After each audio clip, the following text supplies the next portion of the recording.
November 17th, Wiscasset joint broadband meeting with Dresden and Woolwich. We have Mark Willett here from Axiom, who's given us a draft, and we'll let you get right into it, Mark. Well, we need to approve the minutes. Yes, let's approve the minutes first from the last two meetings. Please, somebody make a motion. Yeah, it was not, Seconded. okay, just record that I wasn't at the last We meeting. got it. Okay. All in favor? Aye. All right. 3040. Second item, let's jump right into Mark's remarks on his draft that we've received. Great. Which one do I start with? One in particular, Evan? Why do you like to start, and I'll share it on Zoom as well. Well, we'll start with Woolwich. Okay. Because I'm looking at Janine on her screen. So let's start there. And I really want to make Carla suffer a little bit and do Wiscasset last. So let's start with Woolwich. Okay, go for Can you it. see that okay, Janine and Mark? Yeah, perfect. If you scroll to the end, so everybody, you can all benefit just because I'm looking at Woolwich.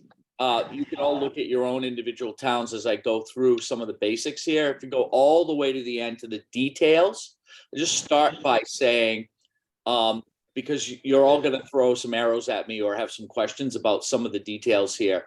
These details, the estimated road mileage, the pole counts, etc., all come from Vetro. And Vetro is an in-the-cloud online system that the state is using, MCA, Maine Connectivity Authority, to determine how many served, unserved, and underserved locations are in a community. And so in the case of, and they're often wildly off in their counts. So just forgive me, because I'm using their data, and they require towns to use their data when you apply for grant money. So just bear with me here, and we can have some questions later on. But so total locations, 1,497.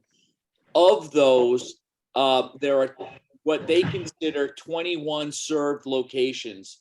Served location is defined as any location that can get 100 over 100 or greater level of service. Those locations are not eligible for state funding. Any served location is not eligible for state funding. So if you are considering doing a whole town solution and applying for state grant funding, you would have to carve out the cost of serving those 21 additional homes and add that cost to your match for the state if you were to move forward doing that. I just did this in Lubec. They had 121, I think, or 104, pardon me, 104 locations that were served. And I had to determine what the pricing was for those 104 homes. And then we added that amount of money to the grant as match. Unserved location. Yep. Sorry, you could ask questions. So let me get through this, and then feel free to interrupt. Unserved locations. Those are locations that are receiving less than 50 over 10. 50 over 10 service. You have 135 of those locations in your town, according to the state. And then underserved is any location that has less than 100 over 20, 100 over 20 or less. Okay, fair enough. So if you want to scroll back up, let me just walk through how this works at a high level. Evan, you go back to the top. The first section, thank you. The first section in each of these models is just a breakdown of the pricing in each of the categories. And we can go through this in a second, but the total price, as you can see at the bottom, is 5.9 million and change to service every home in Dresden. I almost said, pardon me, in Woolwich,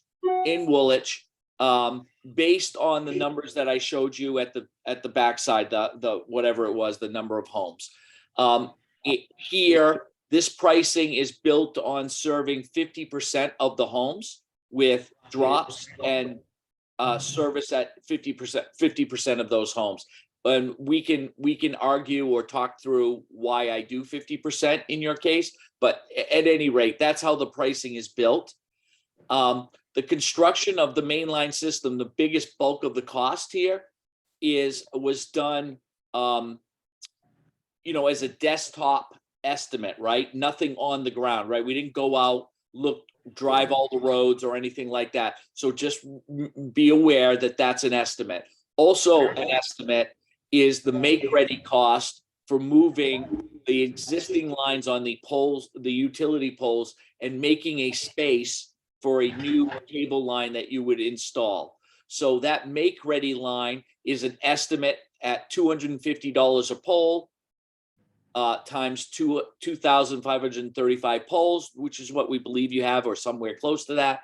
And that's what your make-ready estimate is. And that's how you get your pole replacement cost too. And the formulas are there. And of course, that will fluctuate or be determined once the process starts. Usually we overestimate, so it's likely that the number would be a little bit smaller, but we can't guarantee that until the work gets done. So if you scroll down a little bit to the next page. Yeah, so that total cost of construction is at the top of this page that just transfers from the other page. And then in the state granting program, the new formula is based on a $700 per home pass, $700 per home pass. So that $700 per home times 1,497 homes, and those homes, that home number comes from the Vetro instance that we just talked about. That is a local match of just over $1 million. That's fixed. That's the minimum match that you must provide to the authority, to MCA, meaning you would be requesting a grant, which is the difference between the 5.9 and the million, of 4.9 million and change. Okay, that's how the grant will work. It once and if you apply, and of course I know we might do this all together, and we'll talk about that in a second. The bond payment is based on, I have a bond payment, the main municipal bond payment Excel spreadsheet that calculates yearly payments, yearly bond payments, using the formulas and the percentage of interest that they have. Based on the $1 million that we would bond, your payment would be 68, right? Because instead of taxing your citizens, you would go out to bond. This is my model. You would go out to bond, and that bond would be paid for through 20 years of payments. And that payment, that yearly payment, is $68,830. Then I calculate the revenue and expense model based on the number of homes who we estimate will take service, how much revenue is generated back to the town from those subscribers to pay for the bond and to pay for other expenses to the town as owners of the system. And then we determine whether or not this is feasible, relatively speaking, without any taxpayer dollars being involved. And that is what you're seeing there in the revenue and expense modeling, is the number of homes served based on the percentage, 40% take rate, 599 homes served, generating at $20 per subscriber, about $143,000 in revenue that would come back to the town, that would cover the $68,830 bond payment, and potentially cover insurance of an estimate of $20,000 for the system, for the central office, which may or may not be the case. You may actually, anyway, long story, we'll talk about it. And the ability to put some $20,000 aside for equipment replacement or for any events that would happen where that would be outside of the insurance policy that you would need to pay for. We ask towns to build up $100,000, in your case, the size of your town, about $100,000 over the first 5 years, so that you have a replacement fund and you have some cushion there of money. And then if you look to the right, it says revenue return. Sorry, I know this is a lot. Hang in there with me. We'll do this a couple of times so we're all there. The revenue return, if you notice, is the same number as on line number 1 in the revenue expense model above, the 143,760 in the first year. I just put it there just to give you a comparison of what I estimate your cost would be for the town and what the revenue return would be back to the town. So you can see you have quite a healthy surplus here, that beyond some of the expenses that you would pay for. This is a very viable project in and of itself, by itself. The surplus to the town number, sorry, just skipping back to that top chart, you'll see the first number is 11,043. It's in red. That is your first year of interest only payments on the bond. And that first year of payments would come before the construction was completed. So you do have to figure out how you're going to pay that $11,000 up front to pay for those interest payments before revenue starts to be generated. Okay. That's Woolwich. Very viable. Can I just move on and we can all ask questions later, or do you want to ask questions about this now? That sounds good. Yeah, let's do it. All right, next one, whichever one you want. I've got Dresden in front of me. Do you mind doing Dresden? I was just kidding, Carla. I was happy to do Wiscasset, but let's just do Dresden. So, Zach, sorry. So Dresden, if you go to the last page, if you notice here, the difference here is, if you notice, the served locations are 0, right? If you remember, it was 21 locations in the last town in Woolwich. 0 served locations, 983 unserved. Those are. Where did you get the served location figure? I mean, we have fiber at 3 Dresden locations. They would constitute being served. This came from the Vetro map and data that's produced from that state database. How often is Vetro updated? Because it's incorrect. Correct. It's going to Never catch up been with. correct. Yeah, we can make an argument to correct it if you'd like. Yep, we can make an I want argument. to be able to reconcile the FCC maps with the Vetro maps to see what the difference is, as well as our survey to identify where we have holes that aren't recognized as such. I mean, Evan put a great effort in helping us collect that data and map it. So I want to make sure that we have an accurate reflection, and we will argue with everybody and their brother to get to an accurate figure, because that's going to drive costs. But continue. Yep, understood. So remember, served locations are bad in the case of grant funding. So having 0 is a good thing, at least from their data standpoint, but understanding you want accurate data, fair enough. Unserved are locations that receive 100 over 20 or less, unserved. Underserved are locations, there's 75 here, according to them, that get service of less than 50 over 10.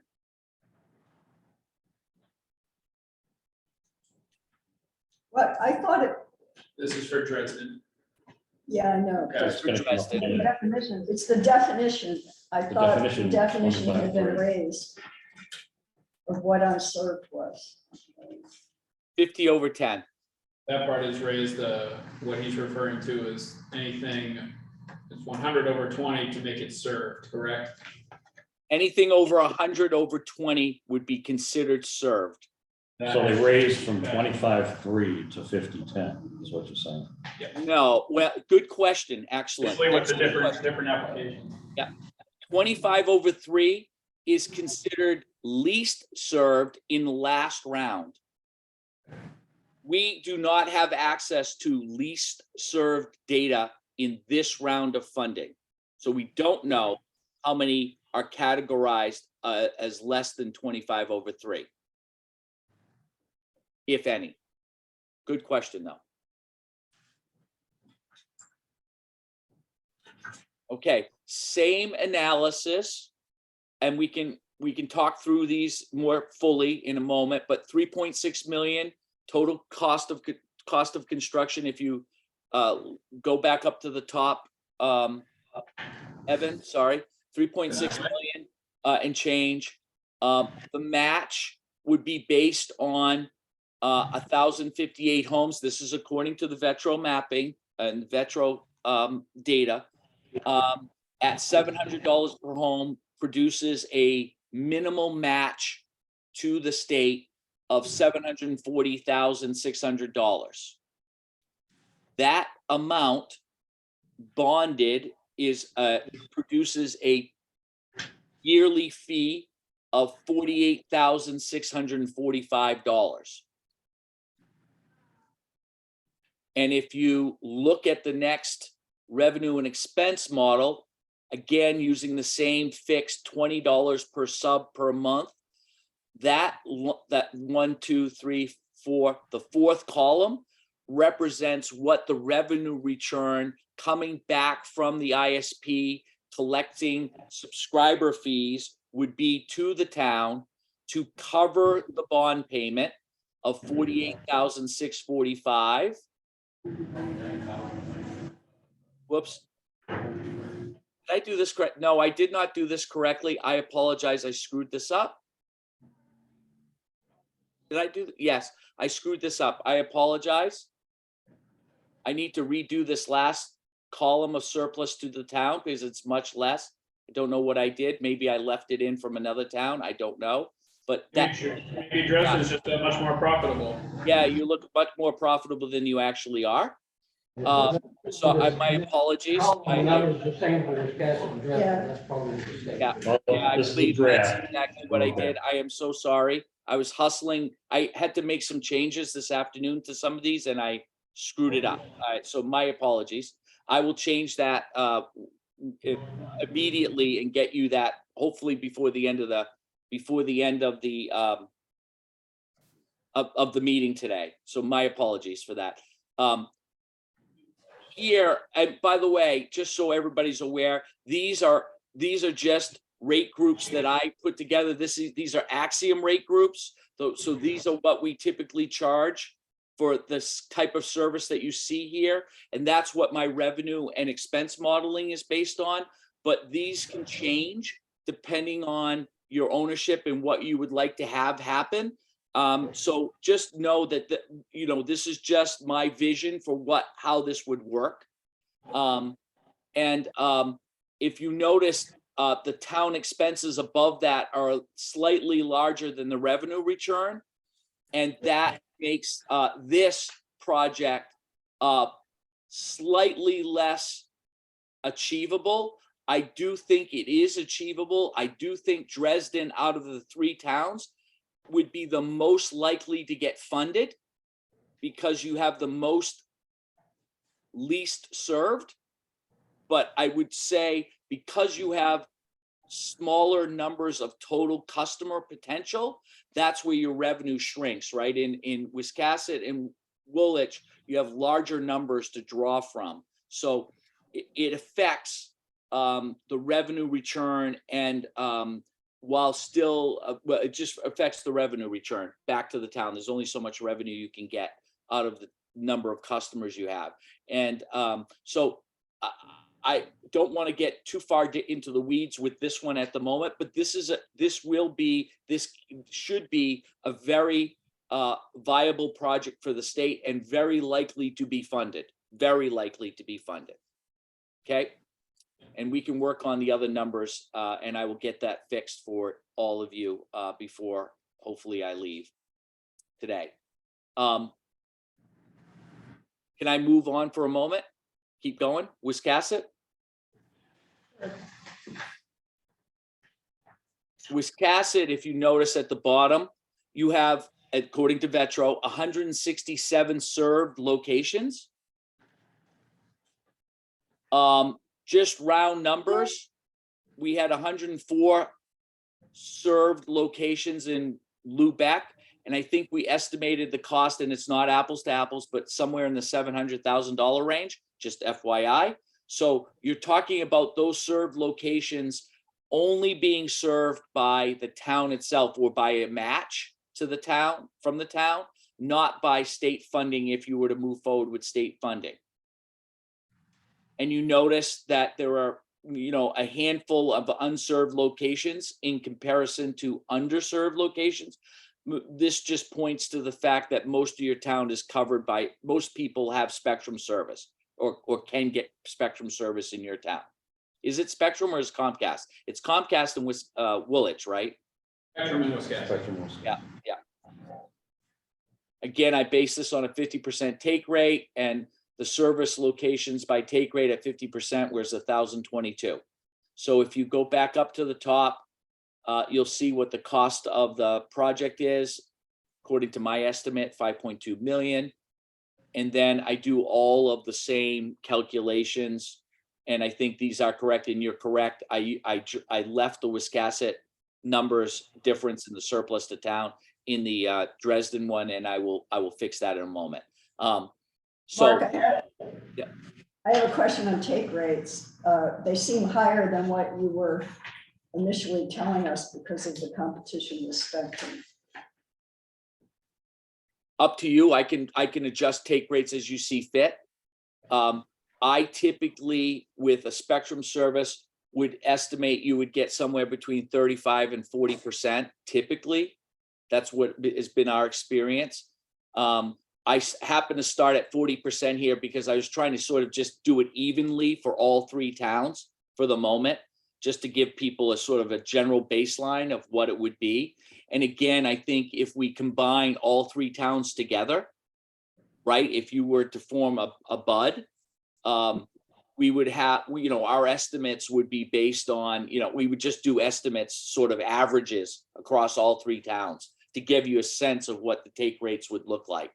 So I just kept them here at 40%, 45, 50, 53, 55, but we can adjust those if you'd like to see different models, we'd be happy to do that at different rates, no problem. Yeah. Well, personally, I would like to see a 35% rate, what that means for Wiscasset as a comparison. So maybe a 35, 40, 45, 50, 55, and just, you could swap out 53 would probably work best for us because 50 to 55. No problem. Happy to do it. It's not even an extra column or row, I should say. Yep. Do that. No problem. So again, quite viable, revenue return of 196,000 in year one at 40% take rate for against the total potential expense of 153,000. This is very viable. It will be viable at 35% for sure. 31%. And that's really based on the number of homes passed. You just have a lot of homes, and you also don't have a lot of estimated road miles served. You have 75 miles served, and I think in Dresden it was 63 or 64, with less than half the number of population, much more rural in Dresden. So more expensive to build in Dresden, with less homes to service that debt. Whereas Wiscasset, more homes to service the debt, less debt, relatively speaking, given the number of homes, more potential for higher returns.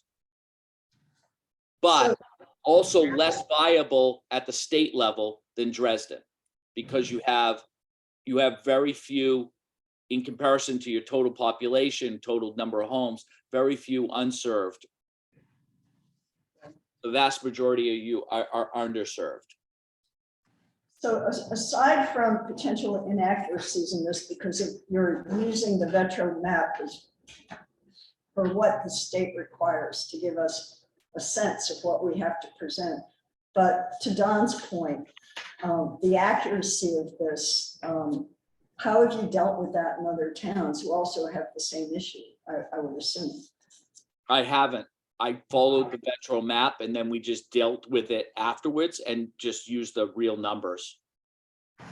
So I have not challenged the state personally. Other communities have, other providers have on the data. I found it to be a pretty much losing battle, but there's an opportunity and you could challenge them. And we could start early enough, I think, that where you might be able to make a dent. I guess I would say, I shouldn't say I never did it. We did it in Shabig and we did get them to change the numbers. They were grossly overestimating the number of homes on Shabig Island, like over 100 more homes than were there. And when you're talking 500 homes, 100 more homes is a lot, right? It's 20% more. So we did successfully able to get them to change the number of homes that we were estimating on. Has it impacted any other build out of a system that you've done, or is it too early to know? Depends what you mean by impacted. We basically all we did was keep two sets of numbers. We just took the numbers that we knew were the case and we built our model on those. And then I used the modeling based on the numbers that the town, that Vetro and the state required us to do. All it's really doing is showing the viability of the project in a workbook. You know, it's basically 10 years of expense and revenue modeling. So it has no bearing on the actual grant after it's done. They just want to know that the project is viable and that's cash positive. And so we just based the numbers on their numbers. We just based our estimates on their numbers, and that's that. Town of Leeds is exactly this way. Leeds, we just were awarded in the last round. We used a different set of numbers in the application, and now we're using the real numbers so that I didn't upset the apple cart at the state too much.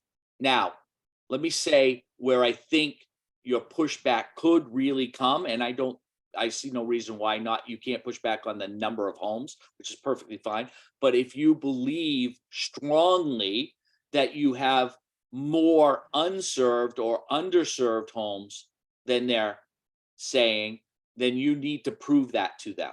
And that would have to happen through whatever speed test or other means. And you would make that argument to them sooner rather than later, meaning sometime before probably March 1st of next year, when the next grant round is expected to come out. I guess I'm still fixated on the new definition of what's served, which is 100 up, 100 down, and that you're saying that's not what they're talking about here. I guess I don't understand the question. Previously, I think the state made under Connect Main, they made the served boundary 100 over 100. And then it sounds like for the different MCA programs, it's 100 over 20, or it changes depending on MCA program we're talking about. But no, same exact definitions on the main connectivity and MCA. Anything over 100 over 100 is considered served. Anything 100 over 20 or less is considered underserved, and anything less than 50 over 10 is considered unserved. Right, and that leaves a blank area, right, for anybody that has over 20 upload but below 100 upload. That's what we're talking about, I think.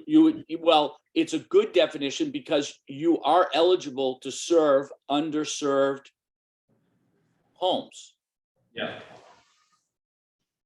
So you would not throw, your eligibility is not thrown out just because you are covered by Spectrum service.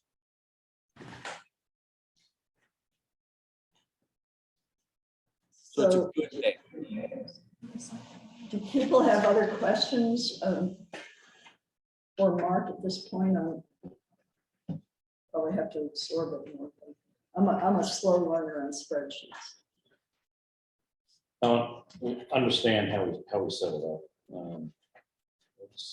It's a good body of work. Anxious to see how it weaves into the final report at all with all the pieces. So, what's our forecast on that? Or your forecast? The next meeting that you have, I can't remember when it is, December 1st. I should be there in person, and I should have the full report completed, at least in draft form, until you tell me that it's wrong and I need to change some things or whatever, typos or whatever. But generally speaking, you should have the full report next meeting. I would ask a question of the group, which is, I was planning on combining the 3 projects together and looking at exactly this modeling that I've done for all 3 projects together. Would you like to see that? Yes, sure, please. Before you do that, I think you need to check the cost breakdowns. Some of Woolwich's costs show up in the Wisconsin table, Yeah. particularly make ready and full replacement. I don't know how many categories are affected, but you might want to check the math. I'll check all the math to make sure I didn't screw up even more so than I think I did. I've got some confusion from the meeting we had with Fidian yesterday. And what they said with that $700 per town was that the ESP provider was the one that was gonna have to pay that $700. And you're saying that the town has to come up with that $700. In this scenario, we are the ISP. Correct. So that's why we Thank would, you. yep. Okay, thank you. If we should do this as a bud, would we save on the insurance? Probably, Should. but by how much? Because it's 20,000 on all 3, and that doesn't make sense to me. Mark, could you speak to the insurance again? It came up in the policy, the Maine Broadband Coalition Policy Committee, again, as question marks of whether a bud, if we went that direction, could actually get insurance. And I know you spoke to it a couple of meetings ago with, I think it was Somerville, but it seems to be something that was flagged at the meeting that they want connectivity, connect Maine Authority to pay more attention to, but towns are having trouble with it. Yeah, so if you are not, when you form a bud, you are then, in some ways, legally is a strong word, but you're separated from the individual town, right? Forming a separate board, and you're putting in, guidelines and you have a separate legal entity. And when you have that, you lose your MMA insurance status, right? Which all towns have currently. So that's why Georgetown had to self-insure, because they went private, so they weren't eligible for MMA, same scenario. Correct. And that cost varies depending on the size of your system and what you're trying to insure, right? So in your case, it would be, I don't know, I'm making this up a little bit because I haven't added it all out. Let's call it $10 million, right? $10 million project. So you don't need to insure $10 million necessarily, but you need to insure the central office, and you're going to need to insure, if you can get it as a bud, insure the mainline fiber on the roads, not the connections to the homes necessarily, but the mainline fiber.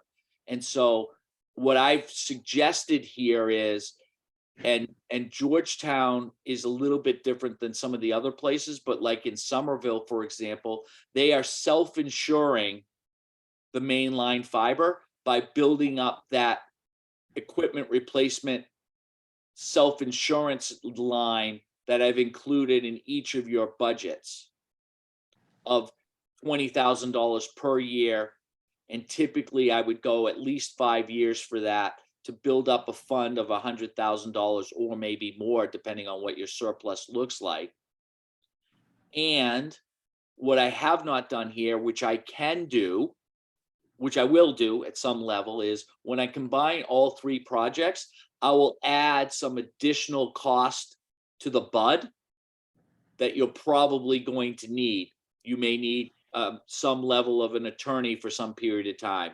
You may need, you may want to, I'm just making this up a little bit. You may want to own your own bucket truck, right? These kinds of things. Anyway, there's some additional expenses that come with being a BUD that I'd like to just try to capture to get them in there so you can see really what the revenue expense looks like a little bit more fully for all three towns combined.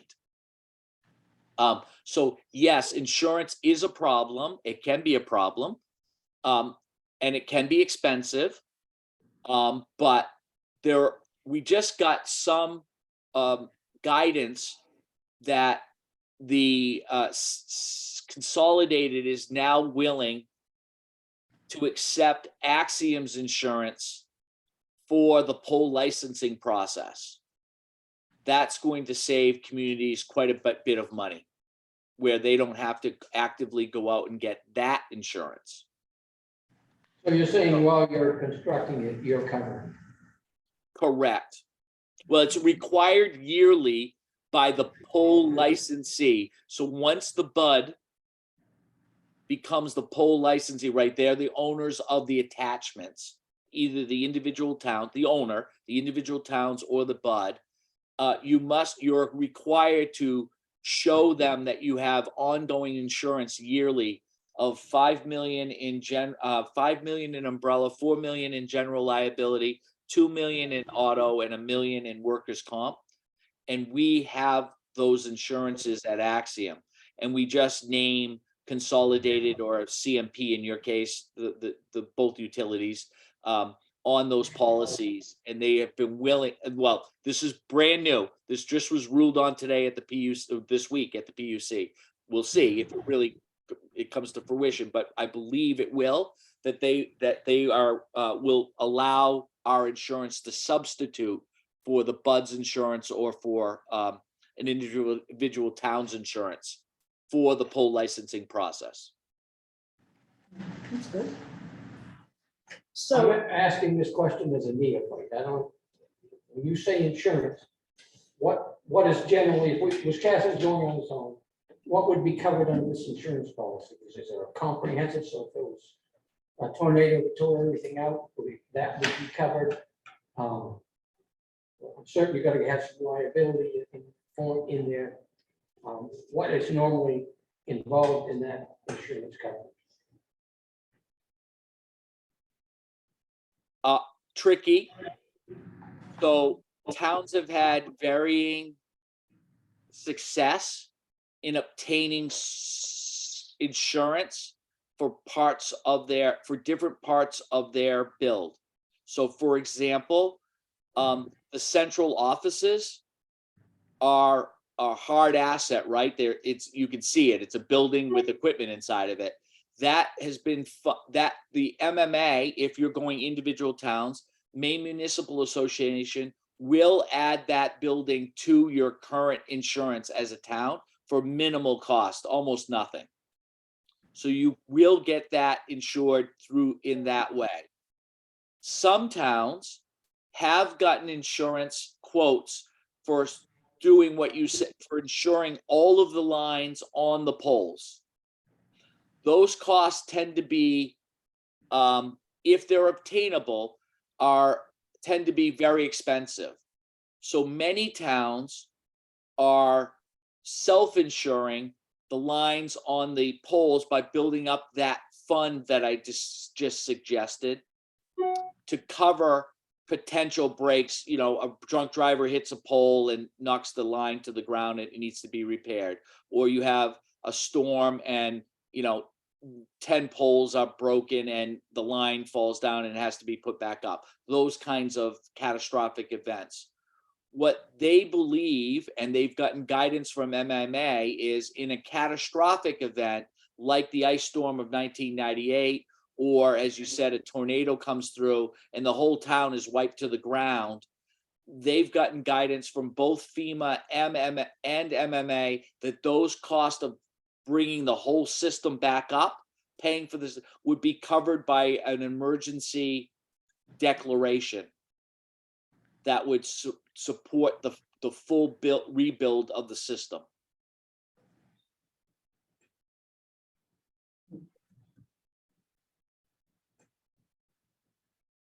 Thank you. Are there other questions? I have one question.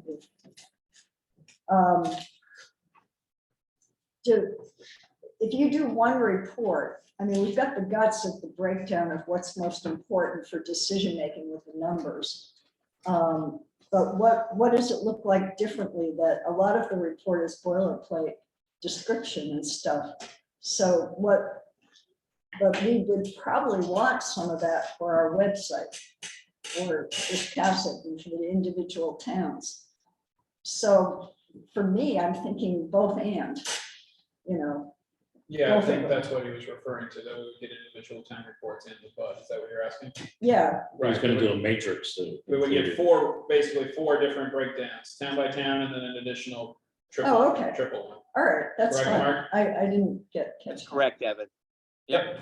And there will be a section in there on public utilities and pros and cons kind of thing, and on forming a bud. That will be in there.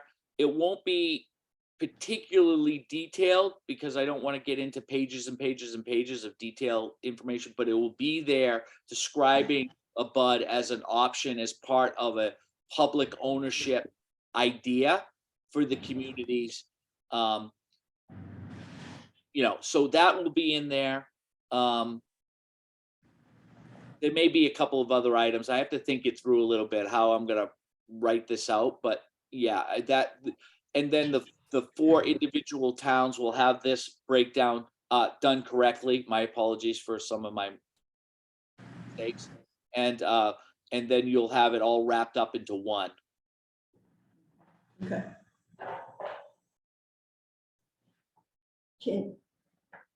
Another question. We've talked about this before, but looking at the numbers and what you see here, can you give the best shot at what the strategy and what we're going to see in the funding process, given these numbers? I mean, you've already indicated that Dresden is probably the most competitive, given the numbers, but is there more that you can say about going in where, you know, a $700 match is needed per home? Well, I guess I'd say it this way. I think you benefit points wise. I'll use points because they use actually weight as their words, but I'll call it points just for simplicity standpoint. You will benefit from being publicly owned, number one. You How will, much more? How much, I forgot how much we get for that. you're gonna get a lot. That this is where community-driven broadband is where they want your efforts to be.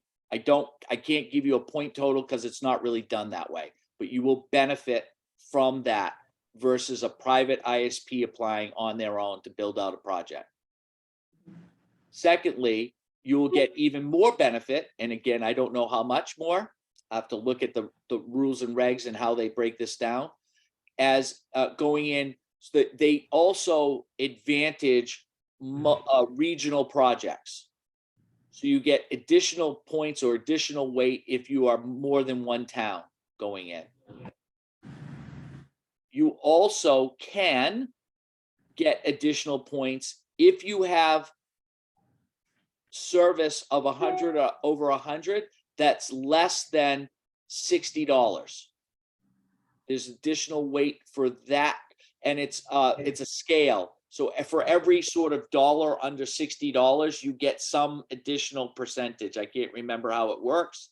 And then there's the maximum amount that you can get depending on what your pricing is. You get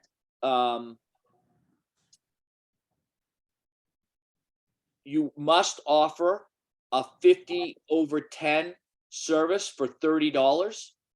You must offer that.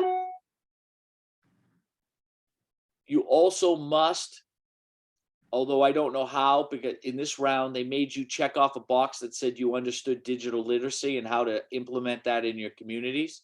So you have to have some set sense of what that looks like.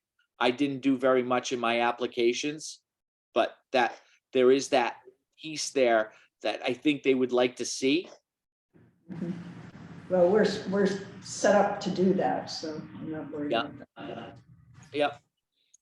You know, I'll know more about regional projects in this next round because there's a 5-town regional project going in. That's over $20 million. And there's at least a 3-town project that's going to be part of a BUD up in the mid coast. I can't remember. I think it was Yeah, I've got the. Sparks, Cushing, and someplace else. Anyway, that's a GWI project, so we'll see how that plays out. I have, Axiom has 3 individual town projects that just went in, Lubec, Wayne, and Vienna, all separate. So we'll see how it all plays out. That's for $40 million, by the way. That the maximum amount of money in this round, according to MCA, is $40 million. If they accept the 5-town project, that's 20 million plus just by itself. So it's hard to see how this is gonna work out at the moment. I'm not sure. The NDC project, Midcoast, is an 8-town project. It's in the local newspaper. Yeah, but it's not being applied for in that way. I just talked to Deb yesterday. There are 3 towns that they're applying for, I believe. Okay. So, you know, it's unclear what the amount in the next round will be. You would assume it would be more than the 40 million because they'll have their legs under them.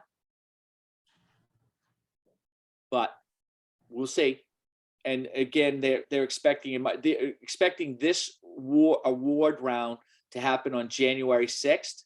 We'll see if they meet that deadline with an acceptance date by the towns or by the whoever got awarded by February 6th. So the expectation is in the spring they would put out another round. But we don't know how much or exactly when. That's just all rumor. I mean, you could talk to Kendra Jo directly or Stephanie, but I don't think they're going to have an idea yet exactly.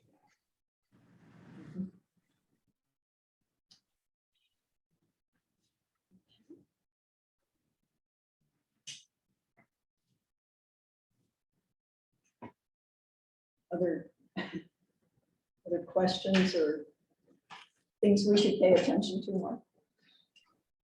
Well, I'm interested in the larger group talking to me about 2 things. One is I can model, when I model the full 3-town project, I can start the modeling at a 35% take rate and move my way up like we're planning on, like you'd like to see for Wiscasset.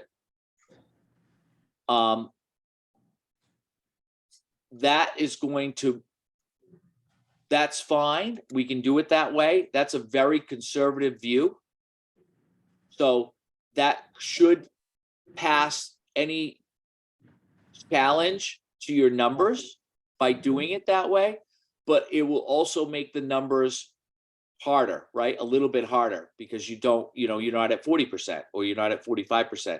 Hopefully you'll overachieve those take rate estimates in the model. But I just want to You know, does everybody want the same exact modeling done in their individual town? Or would you like me to customize it based on your town's demographics and what I see as what I believe will be your take rates? I think take rates based on more better home demographics would be useful, but I don't know how we would get the data that we would need to do that.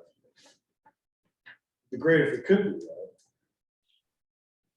Well, what I suggested here in your current reports are 50%, a 40% take rate moving up to 55%.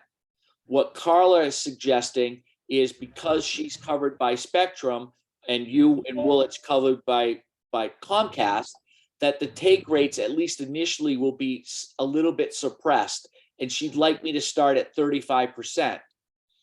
In Dresden, you don't have that same issue as those two other towns completely covered by Spectrum. So I would imagine you would get, I believe you would get a slightly higher take rate, more in line with what we put in to the current, into your current model. Yeah, I agree. Hey, Mark, I have one question about the numbers for the revenue from the subscribers. How did you model the different levels of bandwidth and who signed up for the 100 over 100 and who signed up just for, basic minimal bandwidth? And how did you distribute that and how does that play into the take rate? Good question. The we divvied it up in this way: 100 over 100, 70%. 250 over 250, 30%. 500 over 500, 10%. Pretty much what we see. 110%. That's 110%. Yeah, well, Oh, so they say 30, I meant 20. My apologies. 70, 20, 10. In some of the more affluent areas, you're getting closer to somewhere between, in Georgetown, it's trending downwards. You're going like 60 to 65%, 25 to 30%, and maybe slightly more than 10%. These are just round numbers, generally speaking, so just FYI, but that's how I model the revenue. Okay, thanks.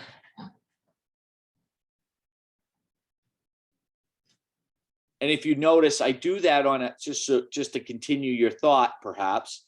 I do that, but it does not, the rate groups do not affect the payment to the town because it's fixed per subscriber, no matter what your rate group is, just for simplicity's sake from the ISP standpoint. And I think you will find this the same way if you formed a BUD and you were obtaining some fixed rate by providers. They want to know what the rate of revenue return is, and they don't want to have to calculate that per rate group. It just makes it quite complicated to do that over time. It also helps by doing it at a fixed rate. It also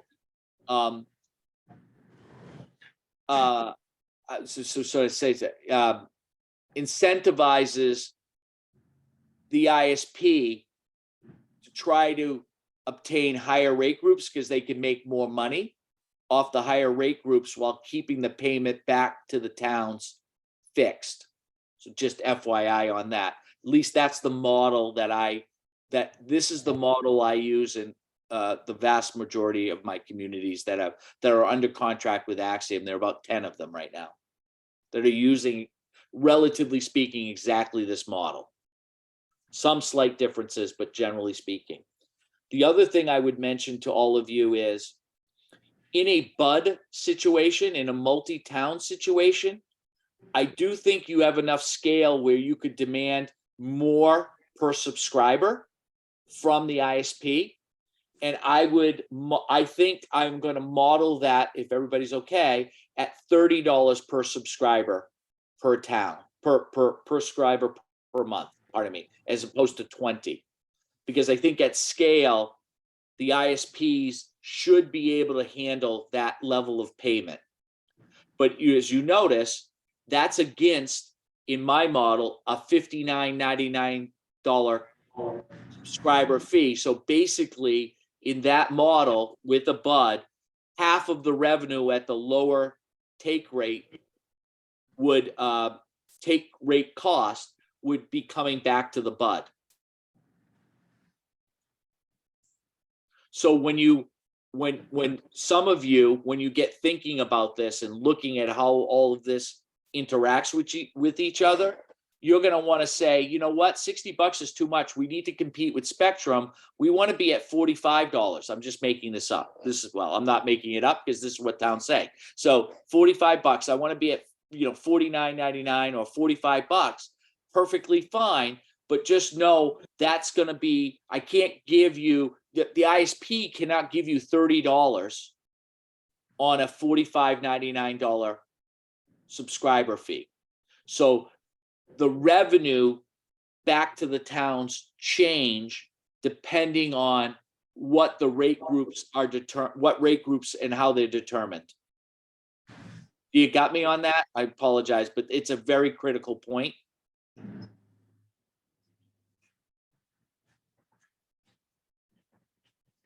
Everybody's smarter than me. I love it. You get it all. It's great. Good. No, we don't have enough to ask a question. I'll catch you up. Let me just say it one more time because it's really, really important. As you think through the project, and if you are going to move forward as a public entity, right? The first question you're going to get in each of your towns is this viable, right? How does this work? And you're going to have to defend all of these numbers. And they're going to ask questions just like with the gentleman who just asked it earlier. I'm sorry, I can't really see anybody, see little faces, but not really who you are. The gentleman asked, how do we get to, what is our take rate and how do you derive the revenue number, right? And so they're going to want to be looking, people in your town are going to be wanting to look under the hood. And so you're going to make some, determinations about what these numbers all mean to you in your individual towns or as a BUD. And a lot of the revenue, well, not a lot, the revenue return is based on the rate group cost, right? So if you charge $60, you can get $30 back or $20 back. If you charge $30, you're getting no revenue back because I don't think an ISP can operate on a margin, any margin less than $30 per subscriber. At least in my business, I can't. So you have to balance out what the price of the service is versus how much revenue you need to cover a bond or let's call it a financial instrument of borrowing in some way, right? It doesn't have to be a bond. It just happens to be the lowest cost. Bond happens to be the lowest cost borrowing in the market. So you have to balance that out. And so in abstract, $59 is pretty good for 100 over 100. I'm telling you, it's going to be really awesome for any subscriber. But if Fidium's around and they're going at $45, I'm just making that up, not to say that Fidium will build it when you build, but whatever. If Fidium's at $45 or the next town over has Fidium at $45, somebody's going to ask you, why aren't we at $45? So you're going to need to be pretty versant in how this model works. We probably need a larger workshop by town just to go through everything in a more concrete way once you have the report, or once you start to absorb some of how these numbers work. Does that make sense? Yes. So just curious, how do you answer that question if they reduce the cost per subscriber? You've got competition in the adjoining town or whatever. Not competition, but different rates. It's a community-based program. And we're not putting any burden on the taxpayer, yet we have full control over the process because we own it. And that means the town or the BUD has to cover its cost. And we're not $1 billion company. And that rate over there for $45 is an introductory rate, and that's going to go up. And that's not for existing customers, by the way. That's just for new customers. So it's the same old shenanigans that Consolidated always does. Nothing's changed. And if that's what you want, then that's what you can get. I mean, you got the presentation yesterday, right?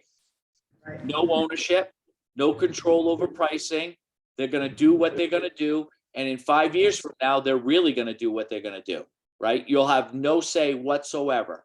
You will be in bed with Consolidated, and you will never get a grant again, ever. Will have a chance at a grant again. Consolidated will be your provider. So you need to be okay with that if that's the decision you want to make.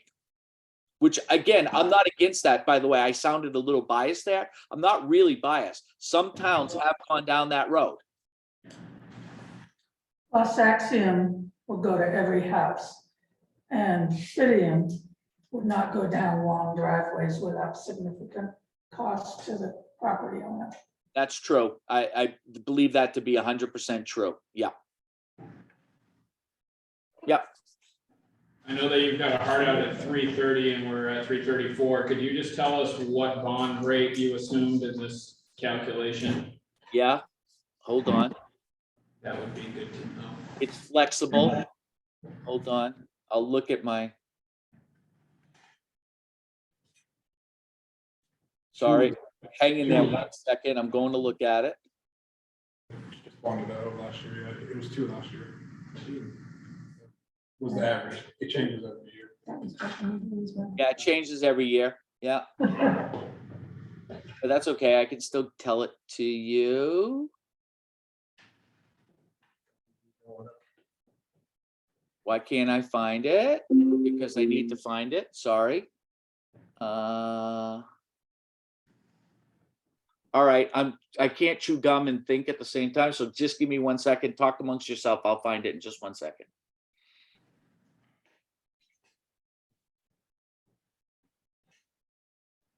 And is the bonding from your experience, you wait for them to aggregate bonds from small towns to put out in the municipal bond market? No, so they are the market themselves, so they pick it. And then we wouldn't be able to bond as the BUD. We'd have to bond each individual town. Right, I mean, a BUD could do a revenue bond, but they can't do an obligation bond. They do a general obligation bond only. The town, The bond bank, I thought. yeah, that's what I mean. Okay, yeah, exactly, yeah. Yeah, no, they don't do any sort of a revenue anticipation. Right. Bond, which I've already spoken to some banks about it actually, and I know of at least 3 banks that are very willing to work with towns for those type of bonds.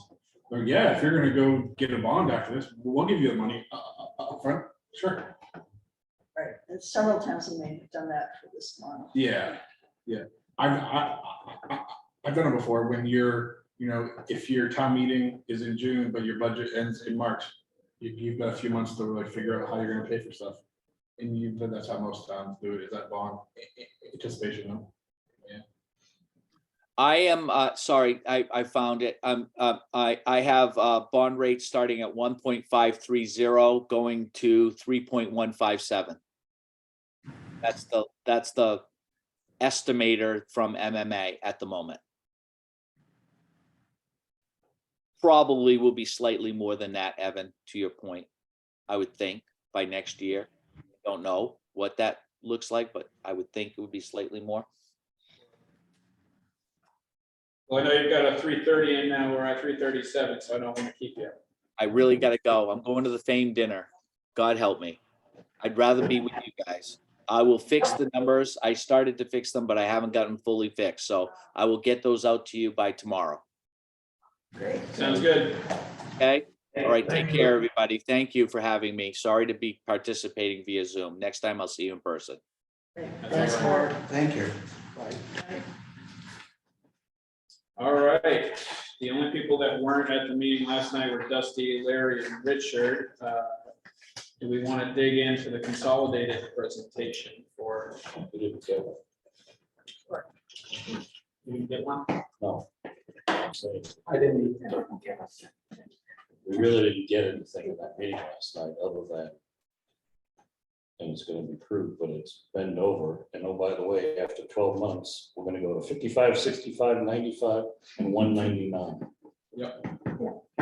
It's But you know nothing. spectrum with a different name. But the, Exactly. Yes, Exactly. sure, but we still have to dance with spectrum. Because it's the dominant player. That's the hardest part I have about all of this is feeding. This to the, we're gonna put this in. How is it? Assuming we're gonna go forward. Well, if the take rates are high enough, you don't, I'm not worried about that. They're used to what they're getting provided with. And you're gonna tell them the spectrum's gonna go away and you're gonna have to find your way on the internet. oh, you mean in terms of finding your TV station. Or your usage. Okay, but we have to yell in what's gonna happen with the end result, and I don't think we have that answer. Yeah. I think the political world that we live in too, for a small town like Dresden to go ask the townspeople to borrow $750,000. I don't want to be at that meeting. and you're the guy that schedules it, right? Oh, Just yeah. shoot, I guess I'll be there. It's a 4-person fire. Yeah, You blame it on Don. right. Right. Well, my name's on the bottom, not Don's. Well, I don't think Midcoast is bonding. That was been, That's crazy. their strategy was to get enough unserved areas where their points would be higher to attract the grant money. Are you interested? To cover it, and as they earn money, they plow it back into other locations. I don't know if that's gonna work. I don't know which 3 towns. I have an article that I picked up and Mark knew more, but Midcoast has been at this for a while. Oh, I see what they're gonna do. They're gonna, I don't know which 3 towns, but they've got Cushing, Morrow, Belmont, and Starks that have come on, which I assume would be quite unserved. And then they have Camden and Thomaston. So that's their strategy, because they know the towns don't want to bond, that people don't want to support bonds. So what do we do? Well, go ahead. The thing that's got me frustrated is, we've got some, bottom line, what it's gonna cost us from Axiom. But I've got absolutely no idea what the bottom line is, what it's gonna cost us if we went with Fidium and basically turned over all of our rights to them. I'll tell you exactly what that bottom line is. So for Dresden, according to what they had, it was $130,000, $130,800. Okay. So that's the top end for that, and I can do that for Woolwich and Wiscasset too.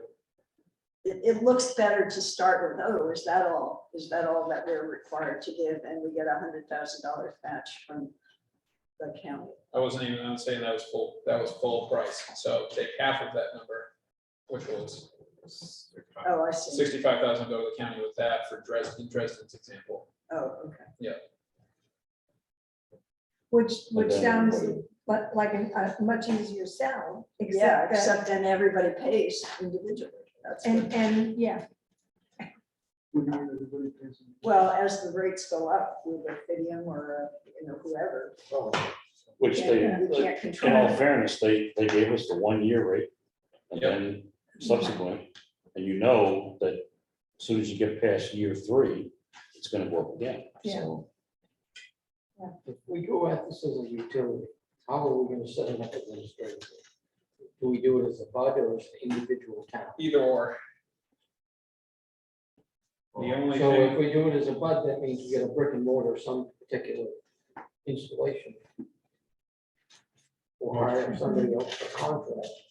Well, that's what Axiom would do all of the construction. But then as far as the BUD, it wouldn't be in control of the towns anymore, other than the initial capital investment. And then the BUD would have a board made up of membership from all three towns of varying degrees, which you can look at how they do that in multiple special districts that go across different municipalities. So when you look at school districts, they, by the number of passings, they would get a certain amount of vote. You know, this all is made up. So you get to make your own rules of who gets how many votes and representation to sit at this BUD. Kind of like how we have the water district for Wiscasset, but then it would be a multi-town board that would make the rules. I was gonna say, all three of us have a water or a sewer department too, so we already know the structure of how it works. Yeah. But just further that. it- And we will get, towns we've all applied for the grant to help us determine all the technical things and the legal aspects. I'm optimistic we're gonna get that, especially coming in as a regional group. We will know on Monday. So And that, I want to tee up a call with South Waldo. South Waldo broadband, blah, blah, blah. They created a BUD, so they've gone through it. And they're willing to share everything they learned with us, so we'll set up a call and get that to you. sorry, which town is it? Which, It's South Waldo, oh yeah, they got the 510, We'll look at it. and they're in for this round. going for Do one. they have That's the 5-town one that you. do they have a legal binding utility district? that's what they were working on, and I don't know if it's Yeah. final or not, but Online, they say that they have a nonprofit, quote unquote, broadband utility district. So I'm guessing that they don't actually have a BUD. it'll be I close. mean, if it's helpful, we can distribute what the BUD looks like. It's in statute. And it was passed about 6 years ago, so we could, I could definitely get that and circulate. So what happens, this is hypothetical. Resident decides not to fund this. How do the rest of us operate? Do we buy more which Wiscasset or Wiscasset the rest of this? Yep, and you can technically BUD non-contiguous places, so we could also lump in a Pittston or a town of Booth Bay or whatever, so it doesn't need to be contiguous, and I think that's what the Midcoast thing, because when they're talking about Belmont, those other 10 stars, they're not bound together whatsoever, so Just like, Yeah, it's like 2 hours away, so. But wouldn't every town have to go through town meeting approval? Oh, yeah. Most likely, yeah. and how far down the road is that? Beyond the funding for this, so there's probably no money at that scenario. But I'm following her. How far down the road is it before we go to the towns to ask them for money? Under the BUD idea, 18 months, 12 months, But we can't wait that long with the funding cycle. that's what I just said, Oh, you just said that, okay. that's what I was referring to. It's already passed. This one passed, probably doable within the funding. Personally, I would, that's not, shouldn't be acceptable. What? Video. That program, I mean, no contract. I know what that's going to be. Well, I see the biggest challenge for the public one is getting the take rate. Well, yeah, Or at least in Wisconsin. getting the take rate and then also getting each town needs to get like $1 million. Right. And do we have the political will to do that in 90 days? So the special town meeting probably required, right? Yeah, we can get For it all done. of us, one of We the get- facets, And then you can end up with a South, June, can we do it by referendum? and then you can end up with a Southport. I think you'd be better if you could fashion it towards the general election time, and so everybody was voting as opposed to. And we can't do that because we miss out on the grant opportunity. So then we're setting ourselves back another year, maybe longer. So it's a catch-22. Yeah. So yeah, we get the kind of the options that I see is we get the report back and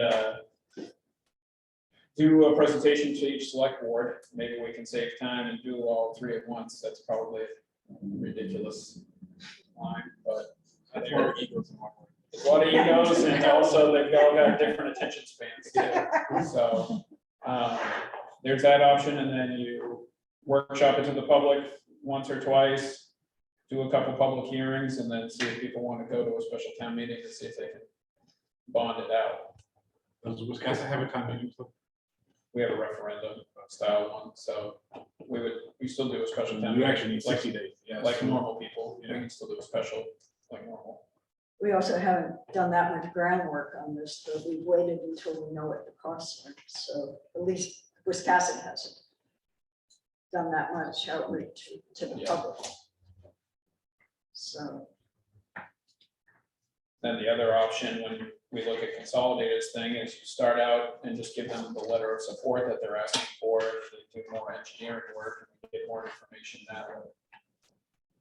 Yeah, and that doesn't cost us any money, and that doesn't. Not to, yeah, just to do the letter, and then, Doesn't commit us though. Right. right, there's no commitment. So I got a copy of that letter from West Bath, and it's pretty rudimentary. so do we have enough detail from what they do that we take with us if we want a different model? We don't go with, Ask again. you say. You're giving them nothing, and they, they're not gonna give away proprietary information. I don't think you're gonna get any of that beyond basically the same thing that we're getting from Mark, but on their estimate of their own time. But I called up West Bath because this is who they said that they've dealt with already. So West Bath is doing the same thing. They haven't given them any money. They're just giving them this letter. They also, he was talking about Harpswell last night and Pittsburgh, and neither of them have given us a letter either, nor committed any funds. But in that scenario, it's $150 per passing. In each town is the maximum weight for a municipality. So that's option two, obviously.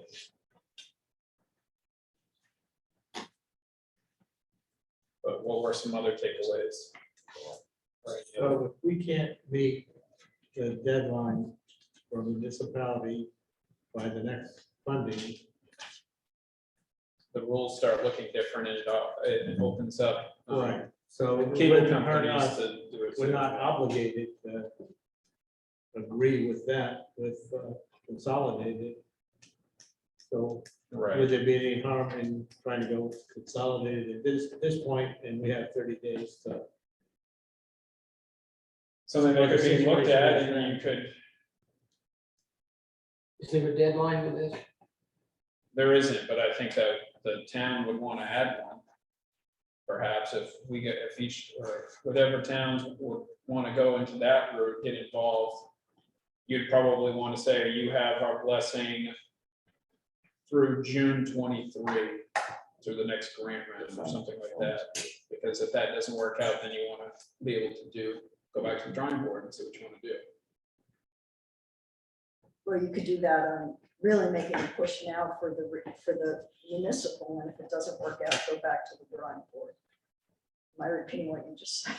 Yeah. Would it have a value if we talk to our towns with two different packages? That's exactly what I think each individual I think town you've got has to to do. Got to be full throttle on the municipal thing in order to be ready if we do pull the trigger on that, because there's a lot of legwork, Yeah. Well, the biggest, yeah. And especially if. when you get the both is the legwork involved in the financial commitment, but then it doesn't end with the municipal one. You gotta keep meeting and working on everything and making sure things get finalized and the boards are up to date. But the grant cycle is probably going to be like April. Yeah, March is what Mark was saying. So March. online it says February. He just said March 1st when he thinks. So maybe they push it back another 4 weeks. They Haven't done definitely don't- anything on time yet. Yeah, they haven't done anything on time yet. So Janine much just wrote something. So much has to happen. Take care, Janine. Gotcha. you could also merge, and if we went in as a regional group, but not as an entity, a legal entity, you could later form one. Yeah, it's just a matter of every town bringing different money to the thing, but if they all brought their 700 per passing to the table, then yeah. So do you know what's that roll rate 50 over 50? From consolidated. Consolidated, would that be adequate for telehealth? Depend, well, yes, because all that pretty much telehealth is right now is Zoom calls. In the future, it's gonna be much more expensive. Right, but I mean, right now I'm paying $70 a month for Spectrum. So even after a year, it would only be if I 50 over 50 would be satisfactory for most homeowners. Yeah, 50 or And 50 it will would be be, still less. for right than- now with what everybody's doing, that covers a lot of people. Right, And then pretty much 99% of people are good with 250 over 250. It's when you're so talking by, about, yeah, go ahead. yeah, by going with consolidated, you're putting the burden on them to get the take rate. Right, and you don't have to battle a cable company, their own company. You don't have to put that over. So there's some advantages and there's no disadvantage with going with Fidium now and not accepting it once, even if we get the grant. In other words, we're not gonna get a grant unless we apply for it now. We won't be ready with the municipal, so we have nothing to lose by going with Fidium at this point and making the decision downstream.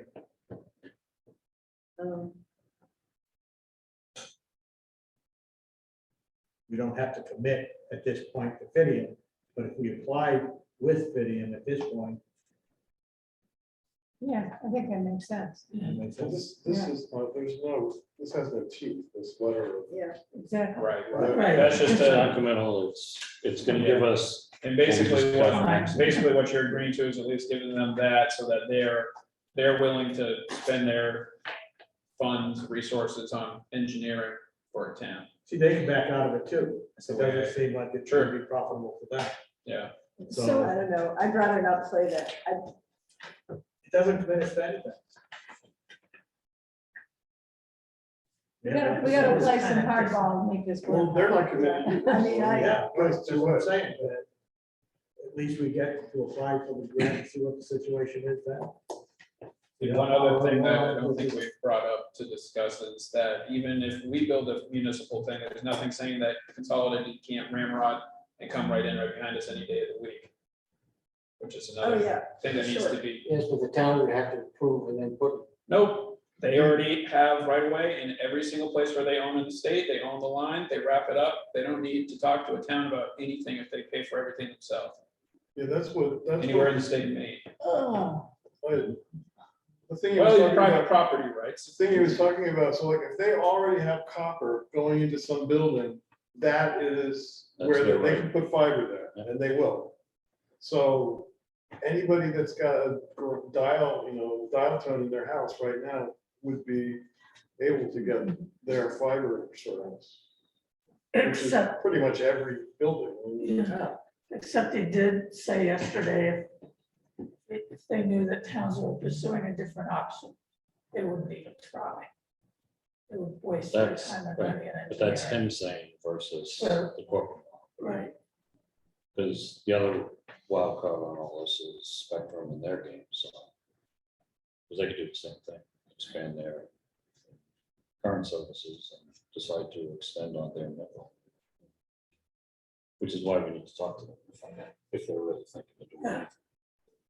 So And does so then there'd be some competition. It's like, Spectrum can't say, well, we're sick of $85 a month, we're gonna go up to 105. If there's competition, they aren't gonna be able to do that. Not very easily, and they're losing customers anyway. They're on the downswing anyway, because they're married with TV service and internet, so they have a totally different, business model. So Dusty, what do you think sells in Wisconsin? Well, I think sells. What? I think the path to revenue sells in Wisconsin. I mean, extra revenue.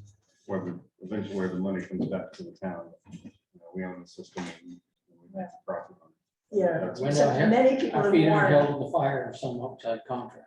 What's that? Our feet won't be held to the fire if we don't. Mhm. Yeah, but then a number of people, including Mark, warned, that there will eventually be some revenues, but you're gonna need them for the system and potentially for digital equity, if that's a goal. I don't know, I've heard that, not just the tour thing, but elsewhere too, that there's not, the expectation of lots of surplus is a little bit off.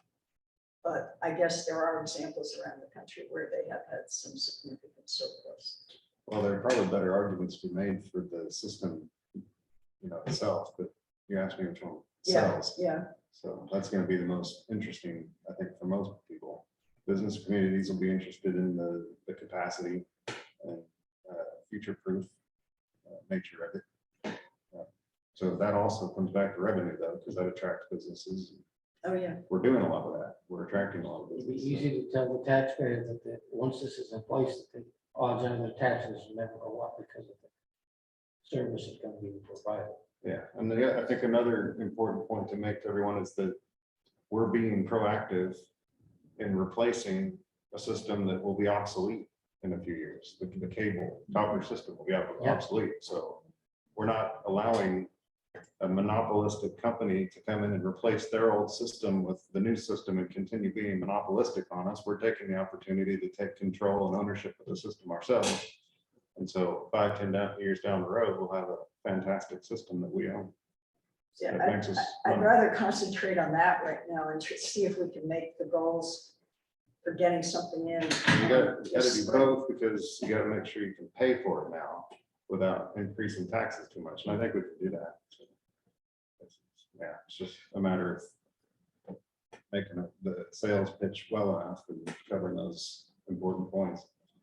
Select board pitch problem that I see is if it's owned by the town, then it's another thing that the select Right. board has to worry about. And I have a cynical viewpoint, the same as you, where I think of the only thing that I believe was on our referendum last year, the only money-making opportunity, and it was the only thing people voted down, or one of two, which was the expanding dock space and having rentals down there, so. And then I've heard at another meeting, just to be more cynical, that when there's, I don't know where they're at with this, your board, a company that wanted to put in a couple EV chargers downtown, and people were like, "Cool, we don't have to maintain it."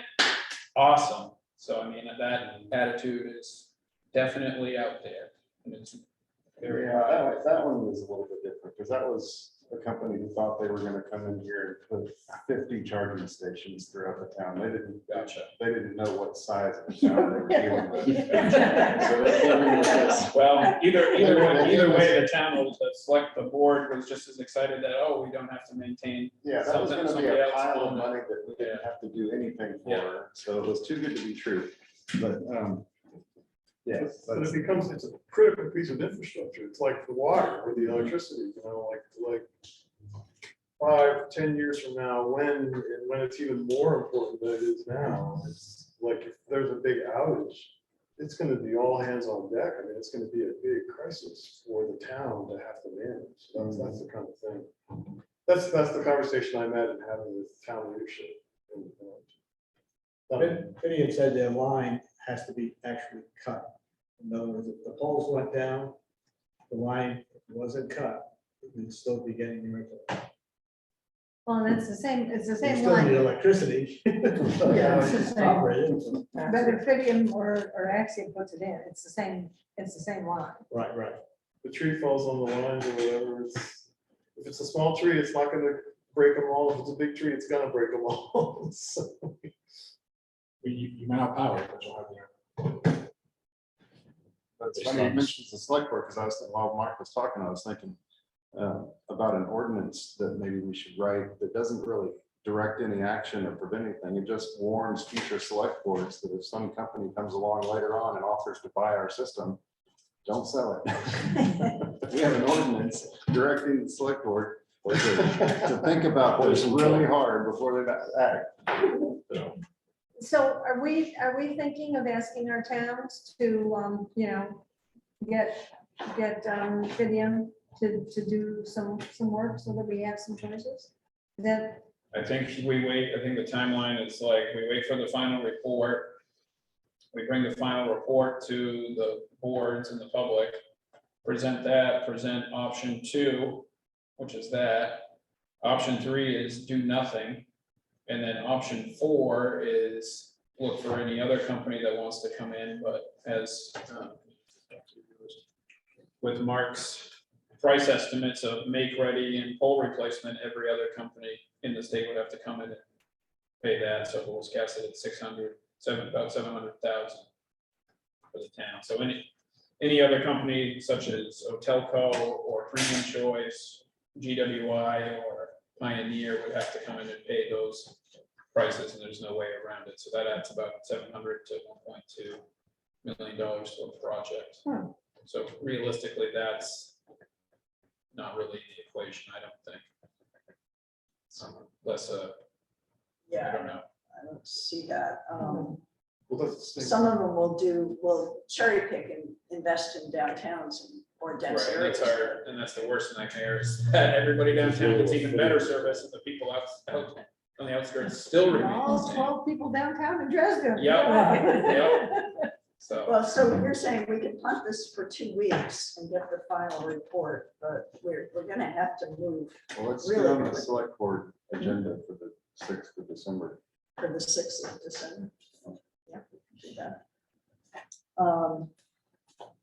I don't know, I think my bias is go for the gold of what we want, because the funding is going to be more robust or more flexible in spring versus what is going to be down the road.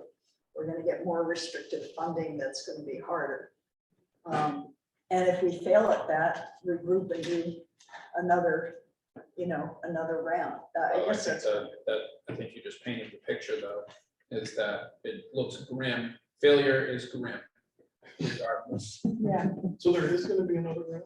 It's just not. In the spring, right? And No, then no, no, there's, it's yeah. oh, So there's a lot more. there's money. bead money, but then it opens up, Yeah, every time the whole money. and is there's not as much emphasis on jumping people to fiber. It's like cable is good enough under all these other programs, so. Oh, And that's what the state obviously wants people to leapfrog right into fiber. And the only other thing that I'd add to the equation of everything that we talked about is just the other argument is every other town encircling us is either being built, has a plan to be built. So Damerscott, Newcastle, Bristol area in the progress of being completed. Jefferson going to be completed. Alma is about 75% covered by fiber. Bath, Brunswick, Rouseck, Georgetown, all in different stages of having, so that leaves the group that was discussed last night, which was basically Dresden, which was casted, and then Boothbay Peninsula are the places that are left. And companies, consolidated included, are looking for places to go and where they're not gonna get shut out of at this point. It's I don't know what it was called. What happened when everybody ran out west in 49 for their government plot? That's the race west. So another thing to think about, that we don't want to be the left behinds either. Right. Obviously. Right. That's why we're here in the first place. We're already behind. Yeah. We don't want If we don't get on this ghosts. next funding round, we're probably out. There's no guarantee we get the funding either, so. That's Doesn't true. hurt to apply. But we do have at least fairly round numbers of the bottom line for consolidated. We have basically, we at least have the commitment numbers for both scenarios within a few $1,000s of what they probably truly are. Because obviously data changes every single day with all of these groups and people. It was surprised at much change of attitude because going together. Last time he was here, he said, oh, it's better off to go separate. I noticed that. Well, and that was one point that Simon was making yesterday, was going together rather than. Right, one so way. I don't know. if that was what- Well, that's because of the points that you get going. Yeah. together. Right, this way, they'll get more money. We'll still, And they Pay can our- buy, they pay can our buy, buck and a they half. can buy materials in a bigger lot. at less Correct. money. And you have a better chance of getting the grant. That's what you're saying. That's, they're that gonna was, spend. that was his sales pitch, Yeah. right? Yeah. But maybe that's Mark's realization as well. Yeah, Tim Well, Brown- for Tim some Brown. reason, he seemed to think that the prospects for example, Wiscasset were better, even though we don't have as many unserved. Or at least that's what I read into some of his numbers. well, my concern on that topic is we saw a set of Vetro figures last night. And we have a different set Yeah, here today, well, I think, and I was. and a thinking about substantial that. difference that pertains to Dresden. Yeah, you're not wrong. And we can kind of explain that with some of the other towns, which I have copies here. Everybody wants to pass those around.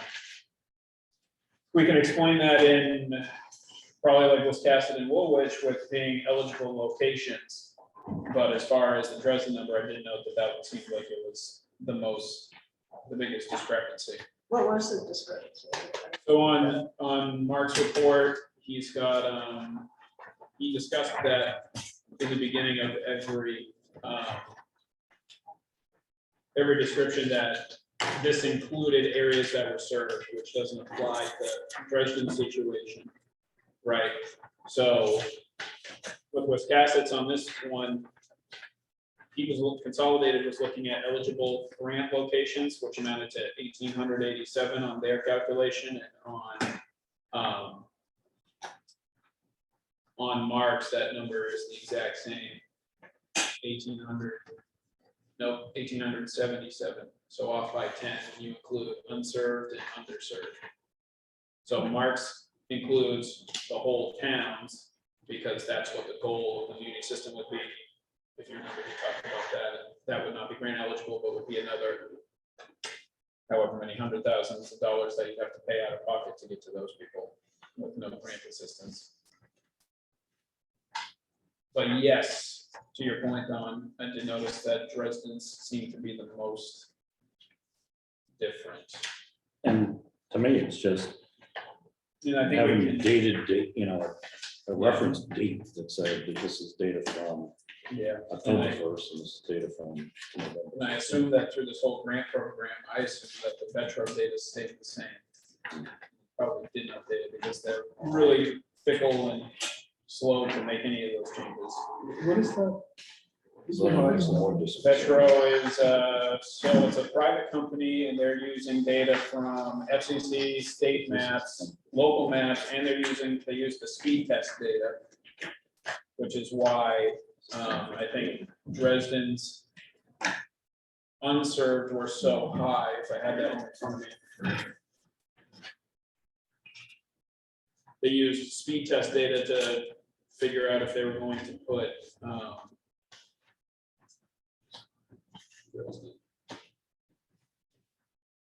so I'm looking at Wiscasset's third page and Dresden's third page, and Dresden has 983 unserved locations, so basically, and only 75 underserved locations, but traditionally, we've been looking at it as anybody with cable classifies as underserved, and according to the Vetro data, I would guess that the state knocked people down that even had cable in Dresden because they actually looked at the speed data and used it, which is awesome. Fantastic. It's great news. You guys don't want, if you had two options and you wanted your unserved to be higher, you would take that. But definitely. But yeah, why your number is so much higher is a good question. There was a difference in, we're talking about road miles on the Fidium. Yeah, and I think we can scrap the road miles on this part, because I think it only encompasses either state and local jurisdictions for maintenance. It only counts for anything that's private. It might not count any town stuff. Or I even don't think it paid. counts. town. Say it, Even paid. yeah. Well, it's just useful to know how many poles there are, right? That's Yeah. the reason that matters. Oh, I was talking about Fidium's road mileage, and I was Oh, like, oh, that's oh. out the window, because that's all baloney Yeah. to me. Anything that's gonna be updated? This part, Maps. So do we have a Maybe decision in what months. we're doing with regarding Fidium? I think we need to wait 2 weeks. We need each town committee has to make a recommendation after they do a presentation to the board, and then the board can move from there. You know, we're gonna need to do that, I think, is, we should maybe agree with the multi-town committee, what the presumed, what this is gonna yield. Sending this to them means, what's the significance of that? Because the select board's gonna wanna know that, why, what are we telling them, what are we promising by sending this to them? The plan Yeah, that we got, that just, this letter of, oh, that's just the sample of, if we want to move forward, here's. They're gonna have to lay out the scenarios, because one of the first steps, if we do the multi-town, is an interlocal agreement. What's it gonna take to do that? right, no, I'm just talking about like, for the next select board meeting, that's gonna happen. I think what it's gonna say is, that, Fidium thing should be decided on. you know, I think we're saying to the people in the town, you know, we're covering all our bases. We're checking this Right. model and we're checking this model. And these are the choices we've got to make. I mean, if there's anybody on the select board here, just the closure here, so when you bring something to the select board, how I always done it, and every time I've managed, you bring them with the options, but you tell them the option that they're gonna pick.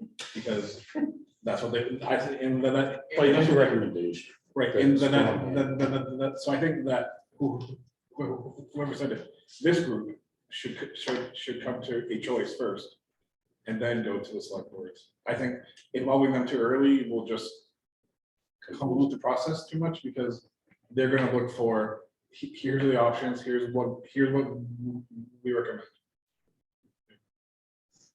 Well, Dresden board, if, you know, when I've asked them to write a letter supporting something, if it doesn't cost them any money, they write that letter.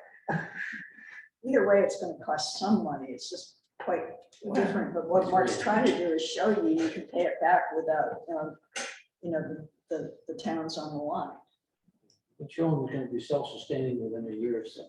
Yeah. Because all we did was, we paid Axiom for what we're gonna get here. Exactly. They're gonna Yeah. scour the maps, gonna come up with poll numbers and all the same stuff that we have from Axiom. And it sets us back 90 days. The other thing, the first thing, I chatted with, I forgot his name, Daniel, last night a little bit afterwards, and basically the way they would build out, I don't know how long it would take to get to the unserved if this were correct, what he was saying, but they start in Wiscasset because their office is here, and basically they spiral out from there. So where I live, great. We Yeah, probably but get- with them, they're not served under the same central Oh, office. you have So a different. Dresden office. comes from Richmond, Woolwich comes from Bath. Okay, So- so I guess my point isn't totally well taken, because basically you guys might be waiting for a while if that's the way they build out. Right. And who knows, you know, whether we'll get to the unserved. I think there's just as much impetus from how they build to address unserved people first, because that's quickest revenue.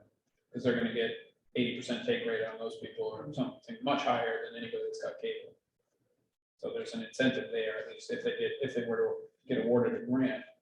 To go there first. So, I mean, I don't think, probably people would get on a couple months before others, but won't be remembered. One of the nice things about all this, and the fact that we haven't really moved much, is those that are looking to do real estate transfers, getting really pissed off that we don't have anything legit, whether it's cable or fiber. Sales Absolutely, are not going through. because they find out that They find out. there's no solution. Or better yet, they get out of the car and they're doing this, No. as they get back in the car. Yep, keep driving. Yeah, for real, and when you move to an area, it's almost unheard of. I don't know of any place where you can go that's upfront and be like, these are our services for this, this, and this. There's not many towns that do that proactively say, hey, are you moving here? Here's our welcome kit. This is where you can do this, Y, Z, right down to the dump.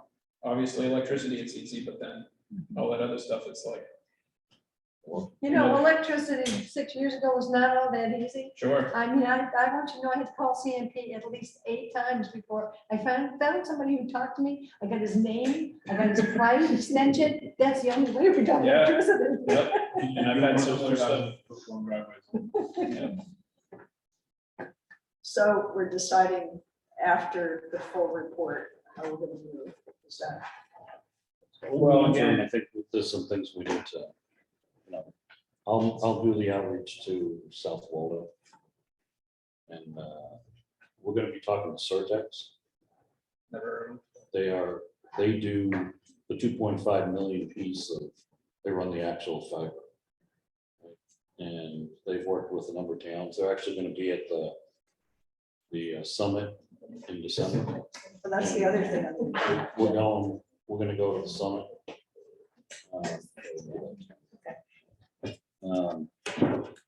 We're out of Connecticut. But they cover the whole region. Just to look at the different scenarios, different models, and try to figure out what's gonna be in our best interest. Still leaning towards the bud, but need to know more. looks like Massachusetts I've seen to me. 30-second look over. Again, I can try to talk with Kim and Dennis too, as the 3-time managers to like talk about the political, the other side of it. Yeah. That would be huge, Yeah. because I mean, we could always bring both Right. to a special town meeting. And if they both get approved, then accept option one. Right. And if only one gets approved, then if either get approved, then to hell with you. I mean, that's not the crazy, there's no reason why that couldn't happen, right? Realistically, Crazy things happen. crazier things have happened. Yeah, but That would definitely probably get the Times Record even interested in covering I something. think the first sort of workshop or hearing, whatever that you have, we'll know what the town, how the town feels Sentiment. pretty quickly.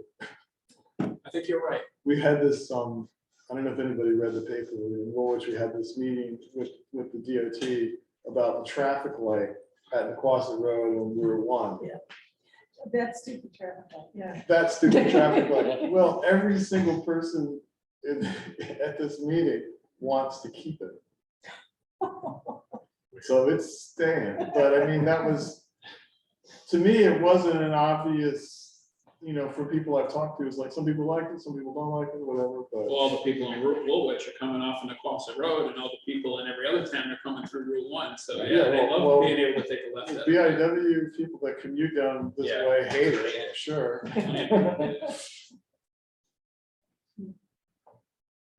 So We we need to, learned a lot about the public opinion about that real fast in one little meeting. and who's willing to show up to meetings at the same time. There was like 60 or 70 people at this It's one. pretty good for a Yeah. stoplight. this was recently after you just got elected. Yeah, it was day before yesterday. No, I'm not on the board yet. You're selectman elect. On the left. Okay, got it.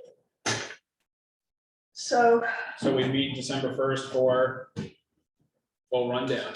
Yeah. And I think there's no reason why we can't invite the select board members to all come to that. Oh, don't worry, they won't come. We have We got one. we have- Yeah, one. we have a select board meeting on Saturday. well, Justin was suggesting a separate meeting for the select. board. Totally, but they might as well stop wasting time getting Mark to show up to everything when he's got fancy dinners to attend to. No offense. The only select board action to take now would be whether or not to send this consolidated, hey, we're interested. Right. And the only thing that I would be,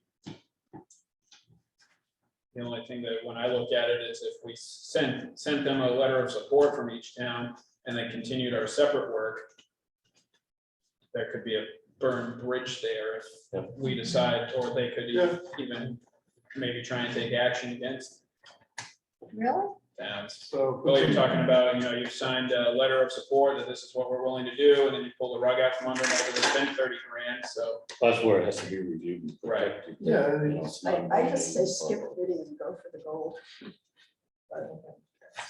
Well, I am much more cynical than Dusty and expect us to get a quick, this is what I expect in Wiscasset. Right after they read the 1 million, all right, next on the agenda. That's what I expect to see.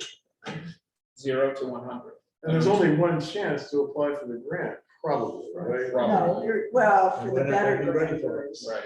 I'm not gonna There's go one knocking chance on to everybody's apply for the door. grant and get some money. Yeah, you need to say that. I mean, it's just, So you're- I'm not going door to door, knocking on people's doors in the middle of winter. So there, we got So one we guy should, who's you out know, there organizing. I don't know who's gonna go out there and get people. maybe just being transparent with them, we'll talk to the guy and say, hey, since there's only one chance, we want to make sure that we are doing what the town wants to do when the Yeah. opportunity is presented to us in April or whatever, and this is the way we're gonna do it.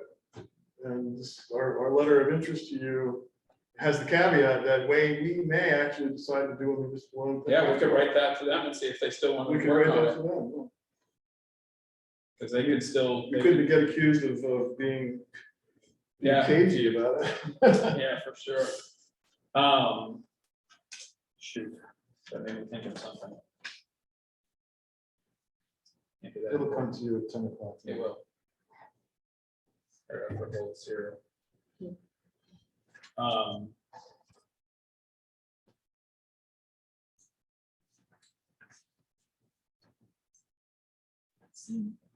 Oh, that's what I was gonna address. Well, you were saying that we make a decision as a, like a recommendation as a unit.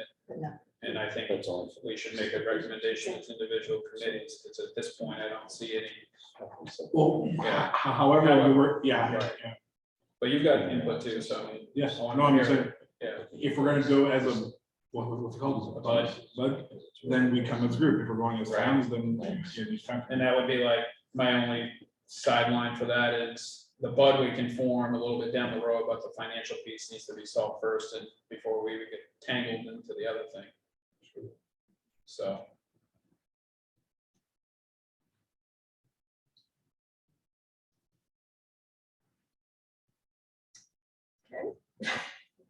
Should we meet again sooner than the normal 2 weeks? You want to meet Thanksgiving Eve night? No, I mean, I mean, I good, sort but- of feel like the tempo of this work is gonna really have to Yeah. accelerate Yeah. over the next couple of we months. just, right, if we're on a roller coaster, we're all facing this way. Yeah, we're on the. We were all doing this stuff, just getting ready on the ride for the last 6, 8 months, and now we're just about all. That's the scariest part of it. That's the scariest part of the ride, We can anticipation. meet on Monday, maybe before Mark comes back. Or just have a Zoom or something, maybe it doesn't have to be a full. Yeah, everybody should take, Hardcore meeting. everybody should take at least 3 or 4 days, freaking think I about it, think- and workshop it out in the public, workshop it to other people. If you feel like you can adequately describe everything to a newbie. You know, So what but would we you, could we could set up a Zoom, no problem. What's the Monday after Thanksgiving? And after Thanksgiving is the 28th.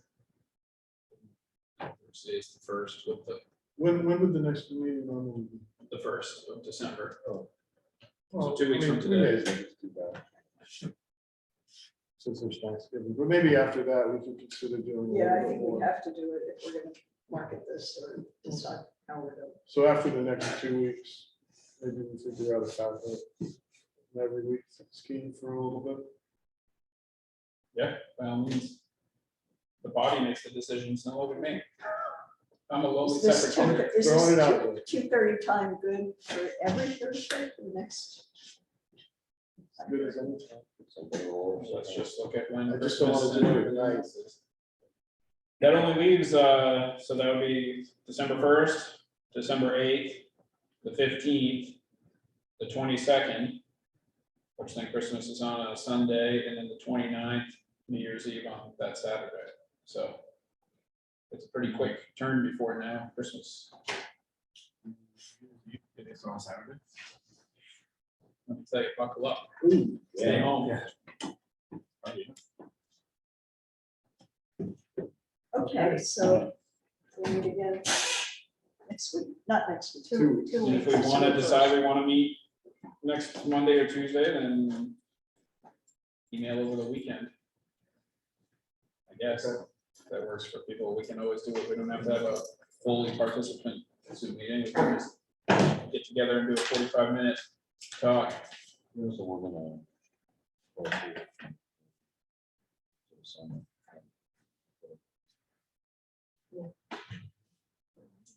Um, The summer. Good, We adjourned? go register my part. We're gonna go. That's exciting. Oh, okay. Or